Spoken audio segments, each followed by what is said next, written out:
On day 3 of our Japan Adventures by Disney, we'll travel to Hiroshima by the Shinkansen and visit Miyajima Island, the Peace Memorial Museum, and the Peace Memorial Park. We'll participate in a crane folding experience and finally enjoy a local delicacy for dinner before coming back to Kyoto. Inside, the station can be very confusing. But fortunately, our adventure guides, James or Tomomi, are always there to make sure no one gets lost or left behind. And if you get distracted and lose the group, just look for the ever-present Adventures by Disney sign to find the group. The Shinkansen trains literally run like clockwork, so much so that the platforms are not crowded because only the people waiting for the next train are there. Here comes our train now.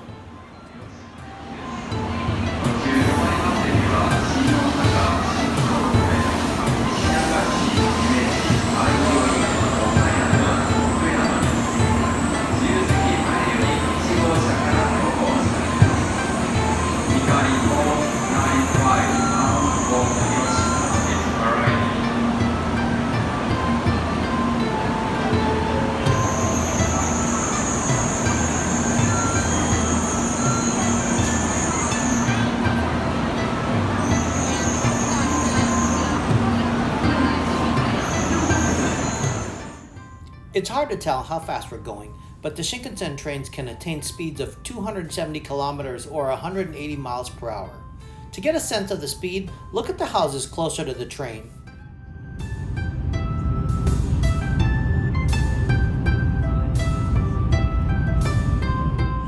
The Shinkansen is so punctual that if they're ever late by more than 5 minutes, the conductor will apologize to the passengers and issue a delay certificate, because most bosses won't believe someone was late because the train was late.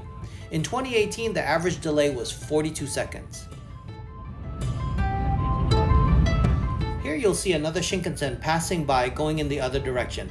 It's so fast that the camera, even at 30 frames per second, can't capture the motion properly. At this speed, it'll take us an hour and 40 minutes to go from Kyoto to Hiroshima. By car, that journey would take almost 5 hours. And again, in Hiroshima, James and Tomomi make sure everyone is accounted for and no one is left behind. From Hiroshima Station, we take a bus to the ferry that will take us to Miyajima Island. On the way there, have your camera ready because you will get a quick view of Hiroshima Castle. The castle was originally constructed in 1590, but was destroyed by the atomic bomb on August 6, 1945. The castle was rebuilt in 1958 and now serves as a museum detailing the history of Hiroshima, Hiroshima Castle, and samurai culture. As we drove to the ferry, we got our first glimpse of Miyajima, which in Japanese means Shrine Island. It's also known as God's Island. Miyajima is believed to be the island where gods dwell, and that the island resembles a sleeping goddess. Can you see it? We arrive at the ferry terminal and prepare to head over to Miyajima. This area is renowned for their oysters. As we ferry to Miyajima, we'll pass several floating oyster farms. As we pass the oyster farms, the Great Torii Gate comes into view. The gate, which according to the Shinto faith is the boundary between the spirit and the human worlds, marks the entrance to the island. At high tide, the gate seemingly floats on the water from the Itsukushima Shrine, as it has continued to do for over 800 years. It is said that the Itsukushima Shrine is built on the coast because the whole island is believed to be God's body, and therefore it's sanctified. The shrine and its Torii Gate are unique for being built over water, seemingly floating on the sea during high tide. The shrine complex consists of multiple buildings, including a prayer hall, a main hall, and several other buildings which are connected by boardwalks and supported by pillars above the sea.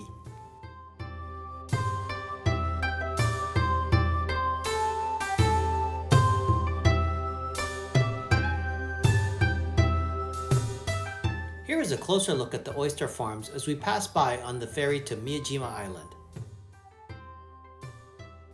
As we approach Miyajima, we get our first glimpse of the Great Torii Gate, even though it was under scaffolding for repair. On the bus, our adventure guides told us there were many deer that inhabit the island. We were also warned to be careful because the deer can tend to be aggressive, trying to eat any food in our hands or in our bags. Apparently this little guy would even settle for a tasty shirt. And it looks like these ladies didn't get the memo to not feed the deer. From the ferry terminal, we first walked through the shopping and dining district. Before we toured the island, we stopped here for lunch. Here's a tip. The restaurants and the food stands can get crowded very quickly, and if you procrastinate, you'll end up waiting in a very long line for a sit-down table restaurant.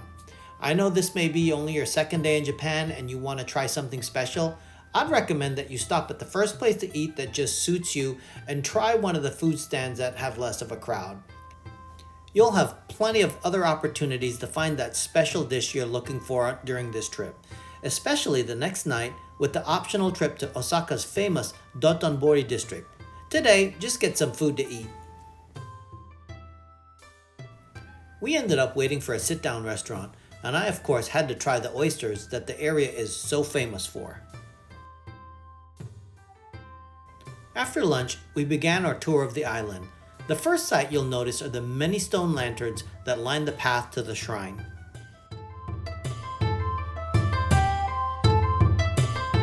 As we walk to the shrine, we get our very first close-up view of the Great Torii Gate. The gate was first erected in 1168. The current Torii Gate is the 8th generation and was rebuilt in 1875. The top crosspiece and the tie beams were turned into boxes and filled with 5 tons of rocks and sand. The base is just placed on the seafloor and the gate stands on its own weight. The gate is made of camphor wood from centuries-old trees in order to resist the degrading effects of the seawater. The gate is repaired every 100 years, so on the bright side, we're able to see the gate in a condition that most haven't. As we pass the Great Torii Gate, we get our first view of the Itsukushima Shrine. The shrine complex is made up of 57 wooden structures, which were all built on the pillars and so they stand above the water. Many of the buildings are connected by walkways and corridors. This unusual positioning over the water dates to 1168 and is credited to Tairo no Kiyomori, a warlord who considered his victories on the battlefields were due to the support of the benevolent spirits present on Miyajima. Itsukushima was made the head shrine of the powerful Taira clan. There are several theories as to why Kiyomori decided to build his shrine on stilts. First amongst them is that this would prevent any worshippers ever setting foot on the island itself and so defile it with their presence. A second theory is that the complex is meant to remind of the Buddhist Pure Land belief, which was especially popular in the 12th century, that the dead crossed an expanse of water before reaching the next life. A third theory holds that Kiyomori wished to replicate the famous floating palace of the Dragon King in Japanese mythology.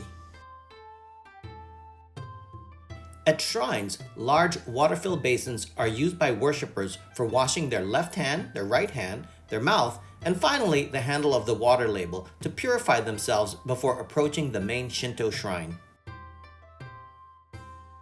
In the Shinto religion, vermilion is the color which expels evil and diseases. That's why the Shinto torii are often painted in this shade of red, and in some cases, the entire architectural complexes, like the one in this photo, are colored vermilion. These sake barrels are a decorative display giving honor to the gods.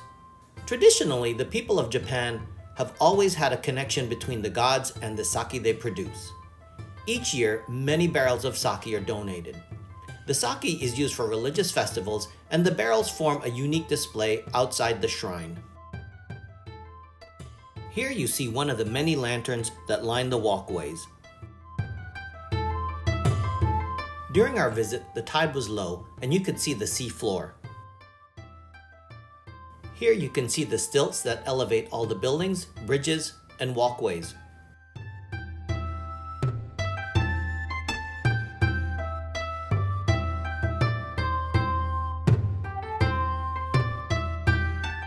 After exploring the shrine complex, the group was given a choice of going back to the shopping district or to take a hike to the Daishoin Temple. We opted for the temple tour.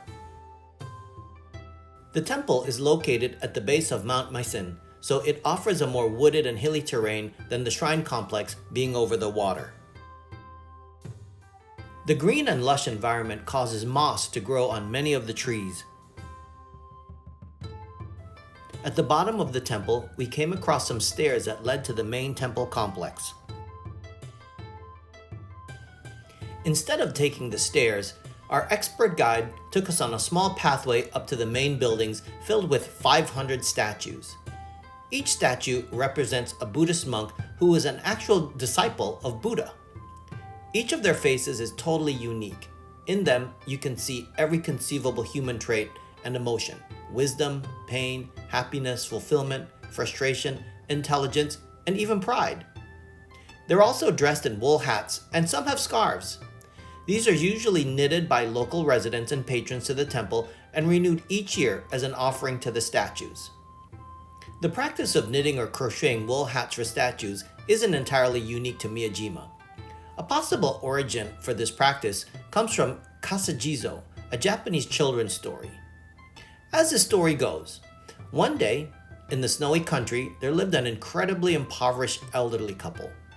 On New Year's Day, the couple realized that they were unable to afford mochi, a staple form of rice eaten during the new year.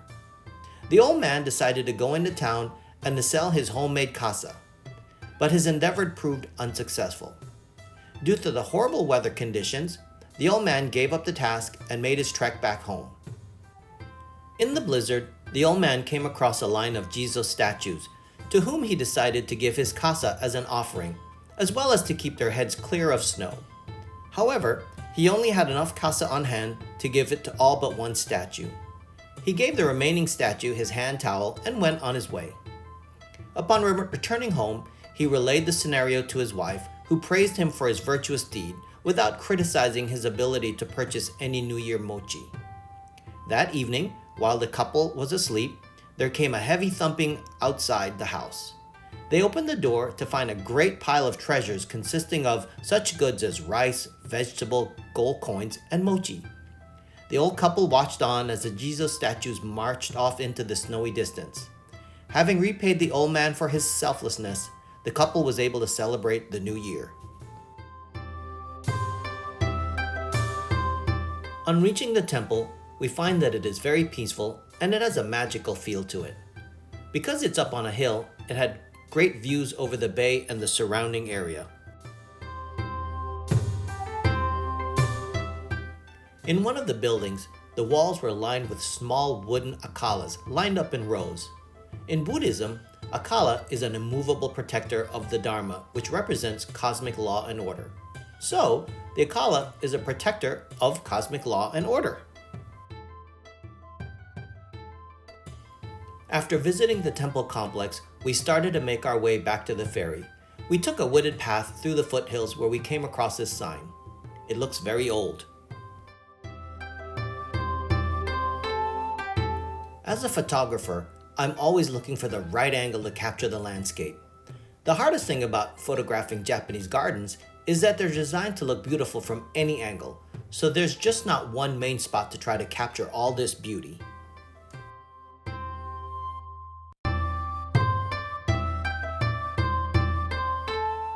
The momiji maple leaf have long been a symbol of Hiroshima. Through Hiroshima's history, they have appeared in traditional paintings and block prints, often depicted with Miyajima's deer. In fact, make sure you purchase some of the maple cakes in the shopping area on your way out.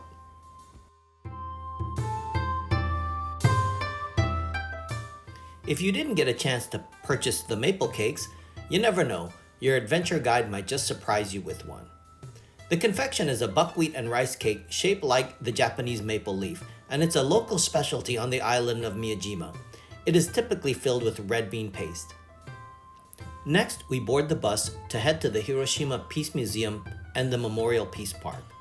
Let's listen to our tour guide talk about how Nagasaki ended up being bombed. So Kokura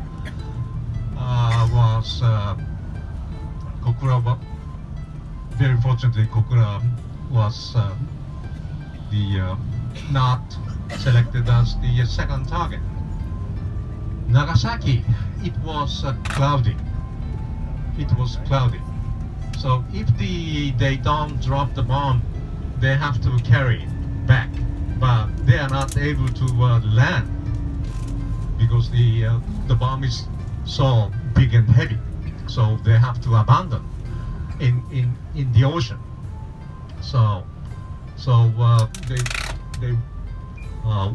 they wondered very much, but fortunately or unfortunately, fortunately for them, unfortunately for the people in Nagasaki, there was some gap in the clouds, and they decided to drop it there. So 1.5 times more powerful bomb. One of the first sights you see as you enter the museum is the so-called peace clock. The clock shows the number of days since the first dropping of the atomic bomb. It also shows the number of days since the last nuclear test. The last time the clock was reset was on May 27, 2019. It was reset from 530 days to 103 days, showing the number of days that have passed since the US carried out a subcritical test back in February of 2019.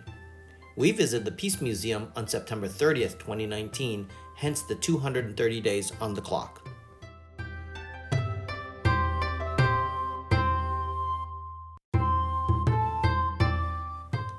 The experience in the museum is a very personal and sobering experience, but the museum does a good job of sharing the horrors of war while showing the impact to people.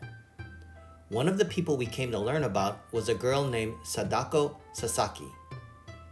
From this vantage point in the museum, we overlooked the Peace Memorial Park, and in the distance you can see the atomic bomb dome, as well as a building to the right where we will participate in the crane folding experience. I won't show you much of the experience inside the museum, but the experience did start with an overhead view of Hiroshima before and after the dropping of the bomb. Here it is.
Comes every day.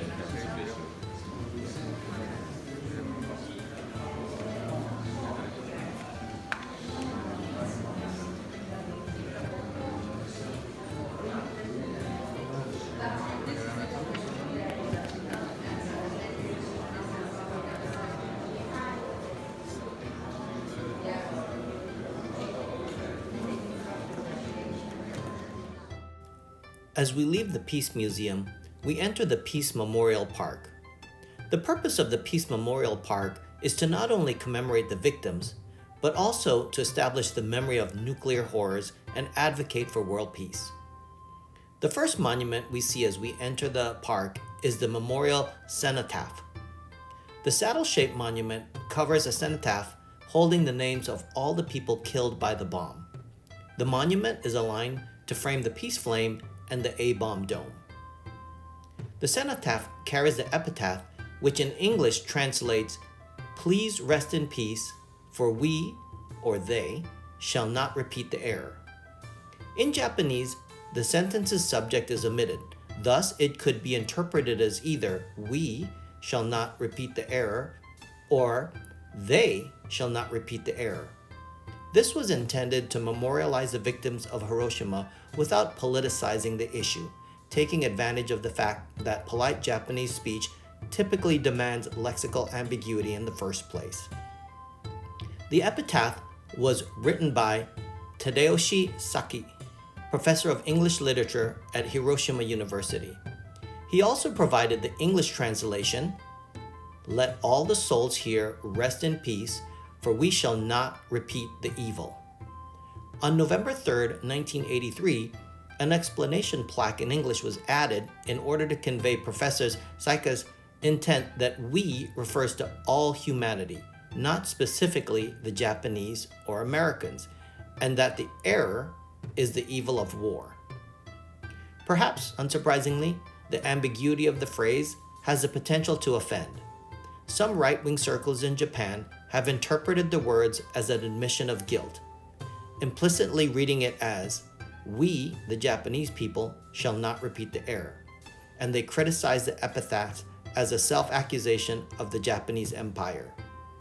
In July 2005, the cenotaph was vandalized by a Japanese man affiliated with the Japan Right.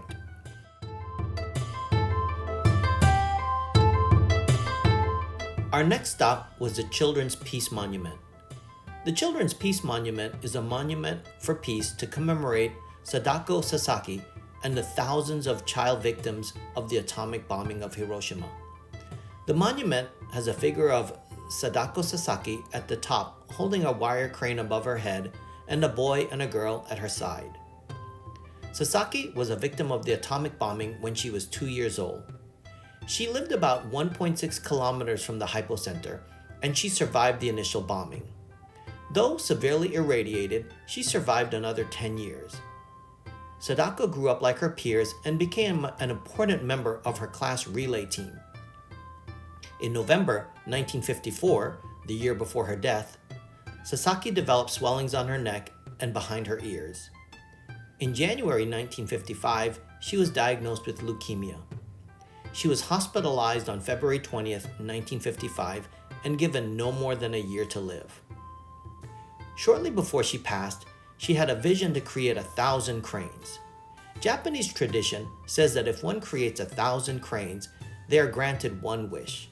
Sadako's wish was simply to live through her disease so that she could fulfill her dream of being with her friends on the running team. An exhibit which appeared in the Hiroshima Peace Memorial Museum stated that by the end of August 1955, Sadako had achieved her goal and continued to fold more cranes. Unfortunately, her wish was not granted, and she died of leukemia on October 25, 1955. Her main reason of death was from the radiation poisoning from the atomic bomb little boy. Thousands of origami cranes from all over the world are offered around the monument. They serve as a sign that the children who make them and those who visit the statue desire a world without nuclear war. Our next stop was a view of the atomic bomb dome and the T-Bridge. The atomic bomb dome's original name was the Industrial Promotional Hall, and it was considerably larger than the remains left after the explosion. It was one of the few buildings left standing within a 2-kilometer radius of the explosion, and the closest to the hypocenter still standing, which is about 100 meters from the building. The original bridge, constructed in 1932, was the aiming point for the 1945 Hiroshima atomic bomb because of its unusual T-shape. It was easily recognized from the air. Although the bridge was not destroyed by the atomic blast, it did sustain heavy damage. After the war, the bridge was repaired and remained in service for nearly 4 decades before it was replaced by a new bridge built as a replica in 1983. Here you can see the A Bomd dome and the T-Bridge to the left.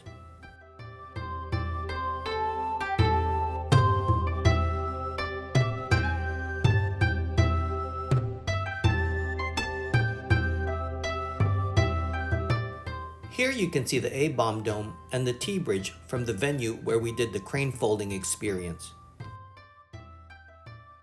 The venue where we experienced the paper crane folding is called Hiroshima Orizuru Tower. After folding our paper cranes, we then threw our cranes down the orizuru wall along with all of our hopes and wishes. After our paper crane folding experience, we went to dinner to enjoy one of the local specialties, Okonomiyaki. Next, you will see our chef skillfully preparing our meal.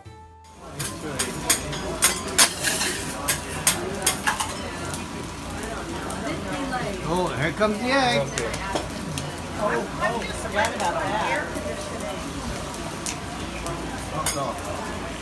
Just scoop that.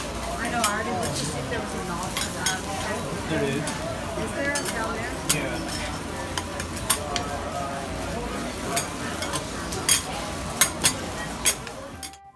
We eat it right on the grill, and of course, it was delicious. After dinner, while waiting for the rest of the group to assemble, I walked into a pachinko parlor in the lobby. It was very loud and smoky.